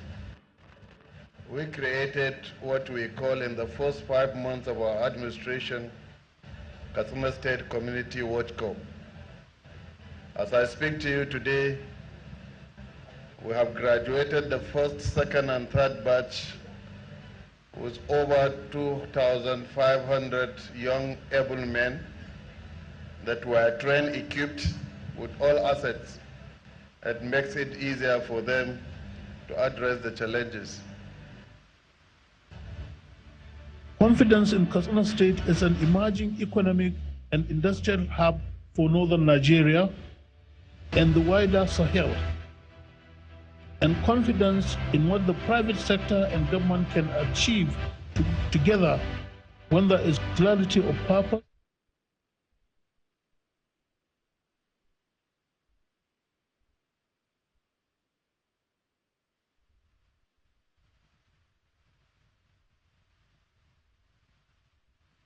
That contributed leading up to this event.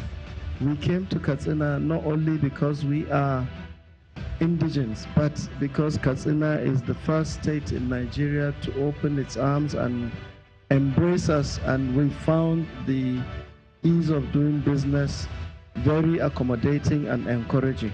As someone rooted in this soil and deeply familiar with the resilience and entrepreneurial spirit of our people, it is this connection to the people, their energy, their pride, and their hunger for opportunity. The Funtua Inland Dry Port, FIDP, is a reality.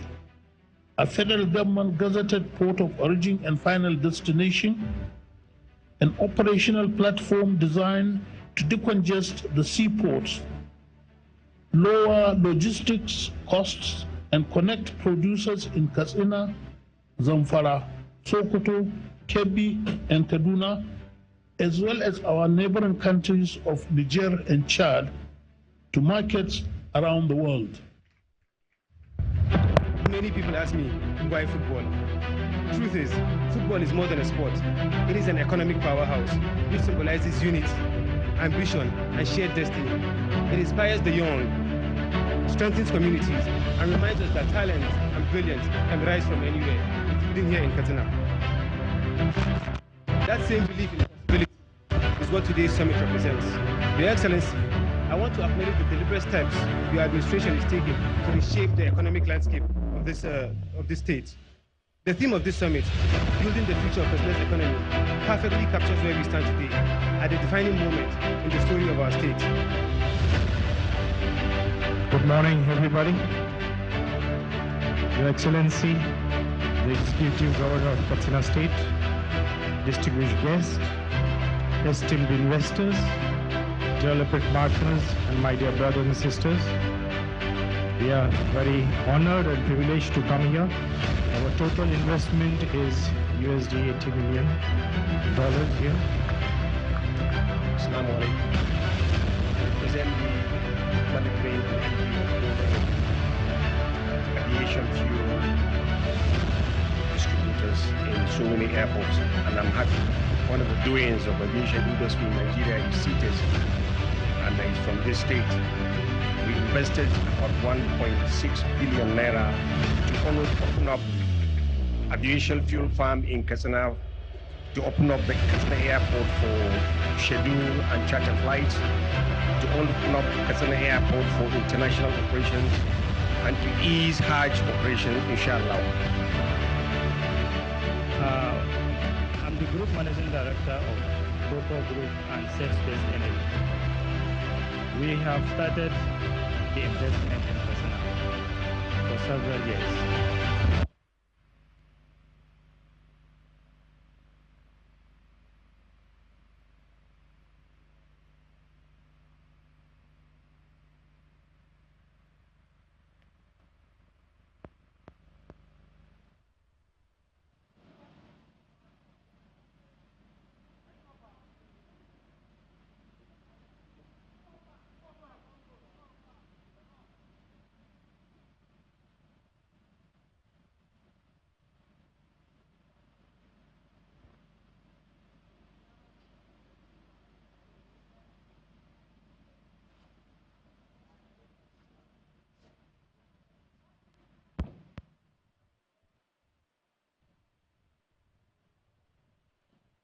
that's about 120 billion naira.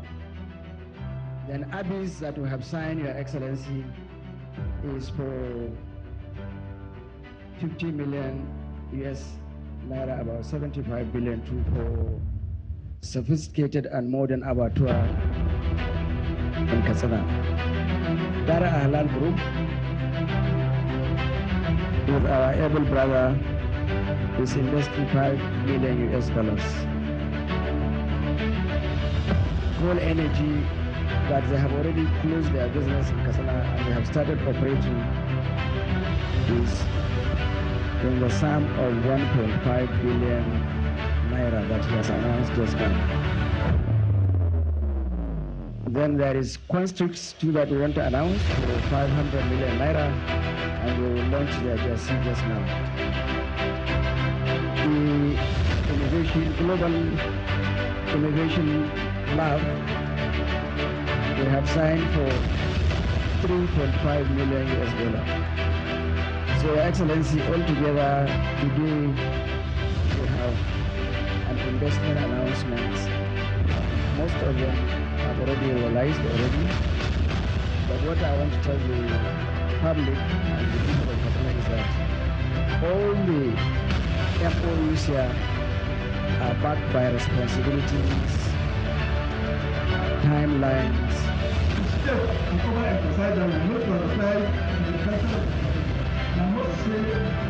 I must say, Your Excellency, your scouting for talent is really second to the Excellency this year back.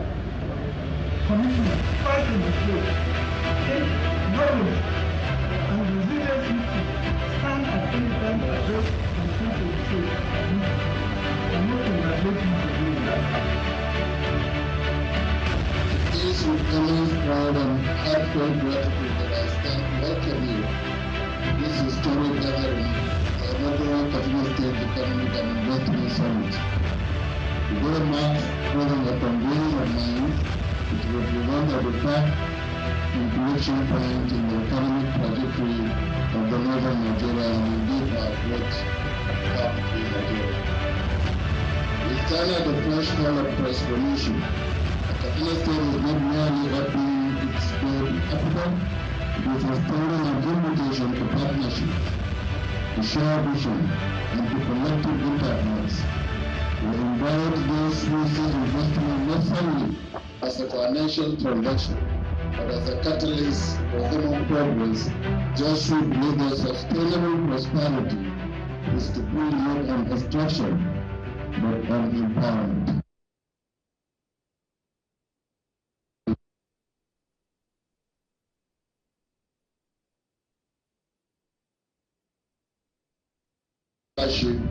Trade, resilience, and unity. Long before modern day,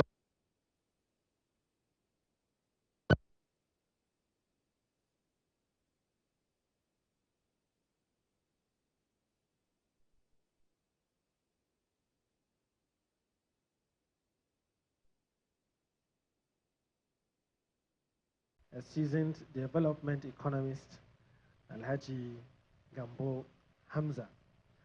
Distinguished guests, ladies and gentlemen, we'll continue to bring you more recognitions during the course of the program. But in the meantime, on behalf of the organizing committee of the Katsina Economic and Investment Summit 2025, which is taking place right here in Continental Events Center, I welcome you once again to this August occasion, the day 2 of the summit. And let me also recognize the arrival of the Chief of Staff, His Excellency Alhaji Abdulkadir Mamman Nasir, to the vicinity. Thank you very much for coming, sir.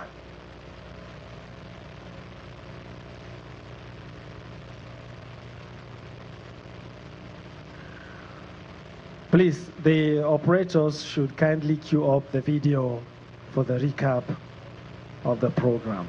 Yes. Thank you.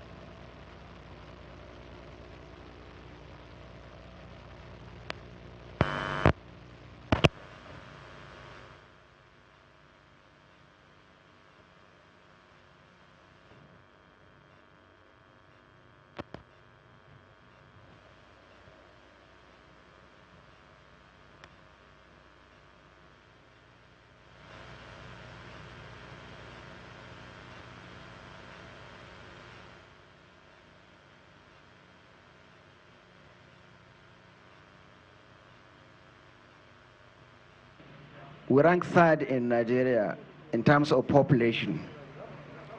We have an estimated population of 11.5 million with growth rate of 3.87%.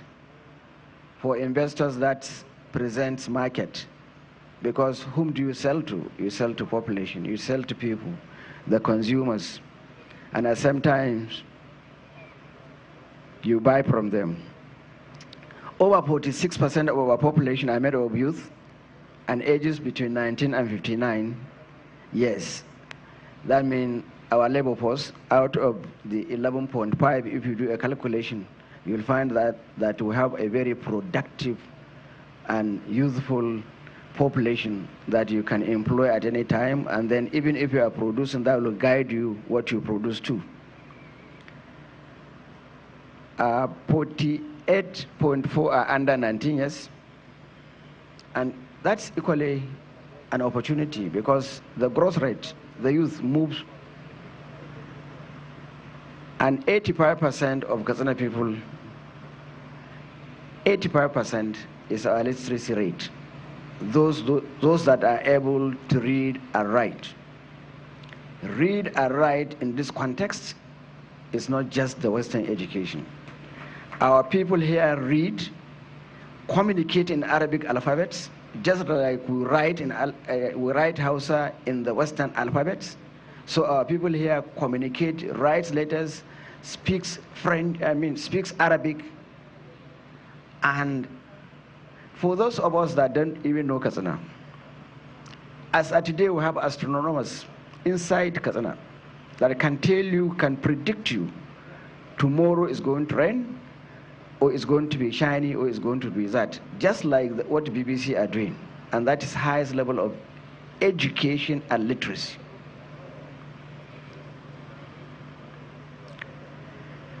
Our tropical tropical continental climate with high mean annual temperature of over 27 degrees. Our weather varies according to the seasons of year, mostly cool, and more in the morning and evening it is hot. No, mostly in the morning it is cool, and also in the evening, hot in the afternoon. It is chilly Hamatan. This weather lasts between November to February. This to guide how somebody will do his businesses. Rainy seasons mostly start around June to October. Our vegetation is Sudan savanna. We are mostly agrarian economy.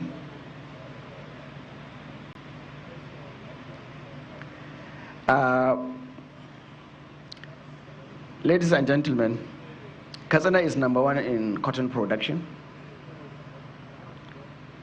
We have an annual production of about 558,824 metric tons annually. This statistics is by the Global Annual International We are the second largest producer of soft sugarcane in Nigeria as of 2024. Katsina State ranked 5th in ease of doing business in Nigeria. We have an annual GDP of 8.25 billion ranging to 8.7 billion. Our state, of course, everybody knows that the state ranked first in micro, small, and medium enterprise development in Nigeria. That nobody can compete with that. We are a major producer of other cereals and legumes.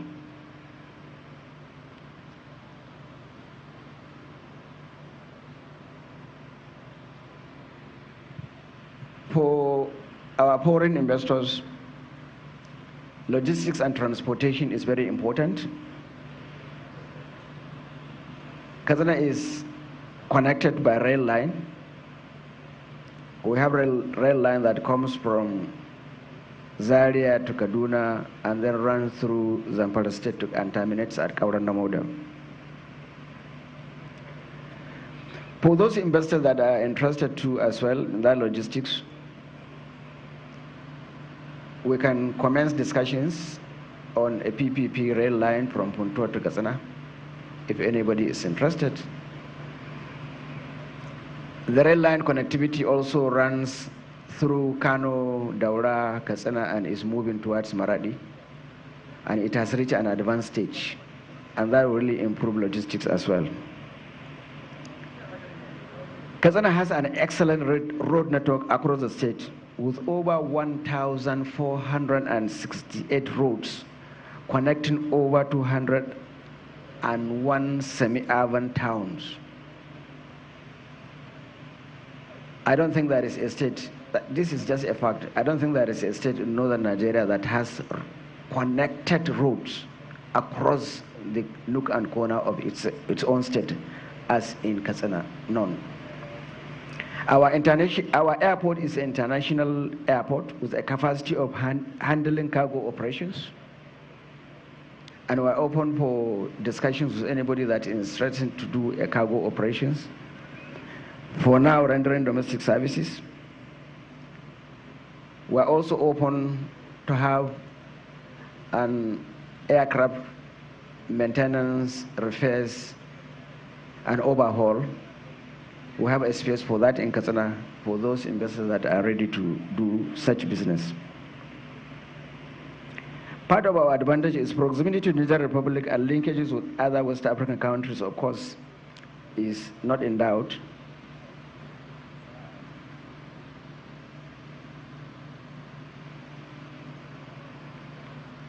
We have two bodies that are vibrating in Katsina.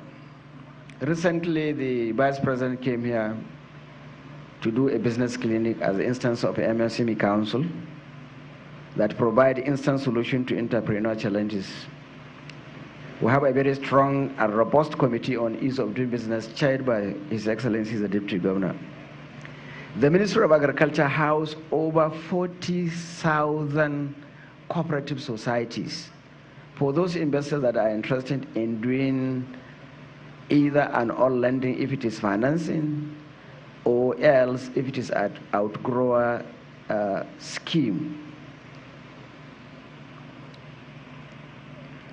We have 6 universities that produce several types of skills level. We have over 14 tertiary institutions, polytechnics, health technologies that produce competent labor force in Katsina. We have over 10 skills acquisition centers that trains youth with various skills. To cap it up, we have a Ministry of Higher Education and Vocational Training. We have also a Department of Employment Promotion under the Office of the Governor that can provide you skills with necessary information of the types of skills that we have, so you don't have to go here and there beginning to scout for skilled labor force. Even in the investment promotion website, we have information that guides investors on whom they want to pick. Our priority sectors: agriculture, industrial parks and special economic zones, information, communication and technology, power and energy, mineral resources, property development, hospitality and creative arts, transport and logistics.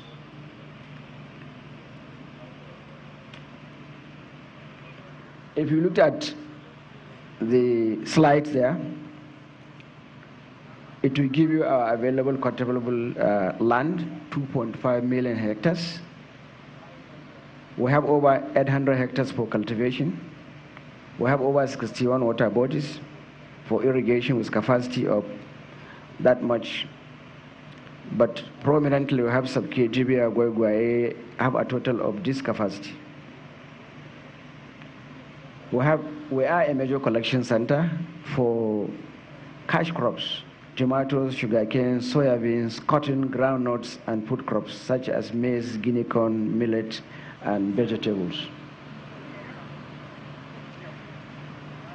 We also have huge opportunity for setting up of large-scale agro-allied industries, sugar processing factory, rice, oil, and flour mill, textiles, dairy, meat processing, tannery, hatchery, and poultry production, etc., including sheep, goats, finished feedlots for meat processing.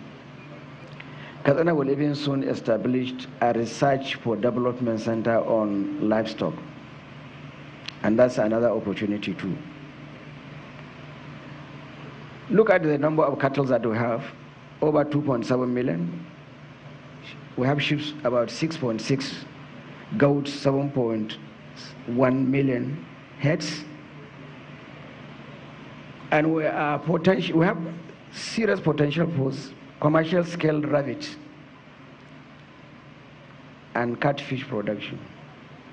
Of course, beefs, hide and skin, bones, calcium, gallstone, liver protein that is produced by this same rabbit. Now, in case there are challenges on what to do, we have this to guide investors. What do you do with maize? We have provided there. It owns derivative products that you can see. Soybeans has its own derivative products. We have, additionally, we have preliminary feasibility studies on this to guide anybody that is interested. For sorghum, we have provided what you can do with it: confectionery, malt extract, starch, and beverages.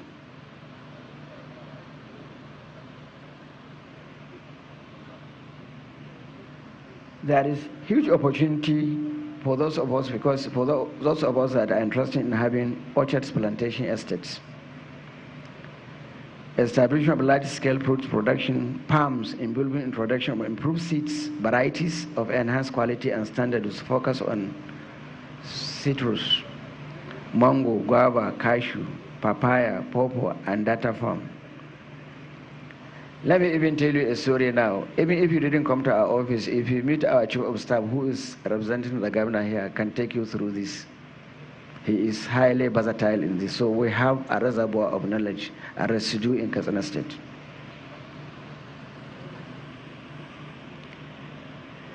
Value addition, processing and packaging factories. We have mentioned that tomato handling factories, cold chain bulk storage and preservation, processing, value addition and production of tomato puree. Oil extractions, industry focusing on moringa, neem, sesame, soybeans, and sunflower.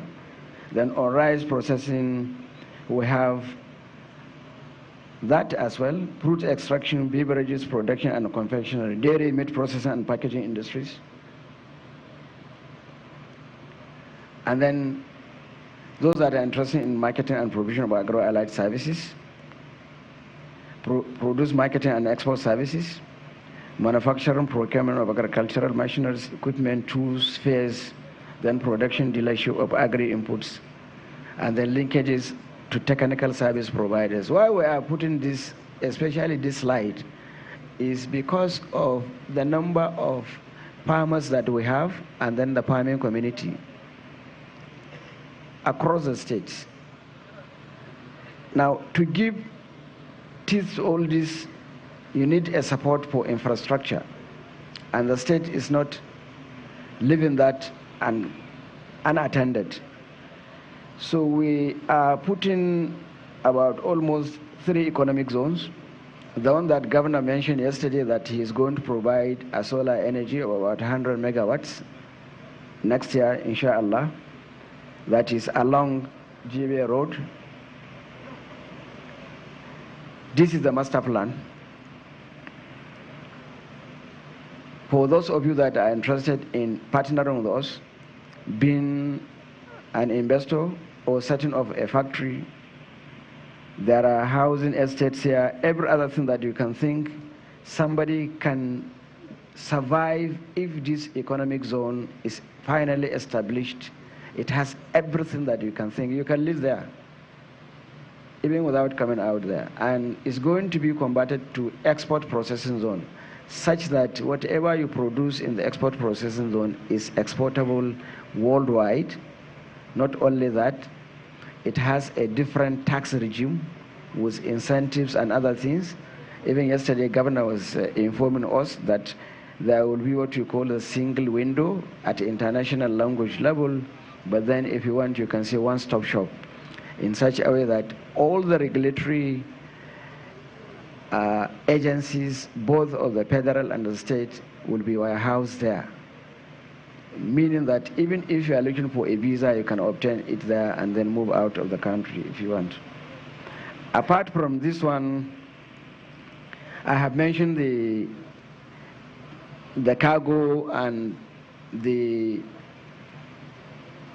hangar business at the airport. And these are the image so that people can see that we are just not saying it overhead. We have already a proposed sites and facilities that if you are interested, we can commence discussion and negotiation.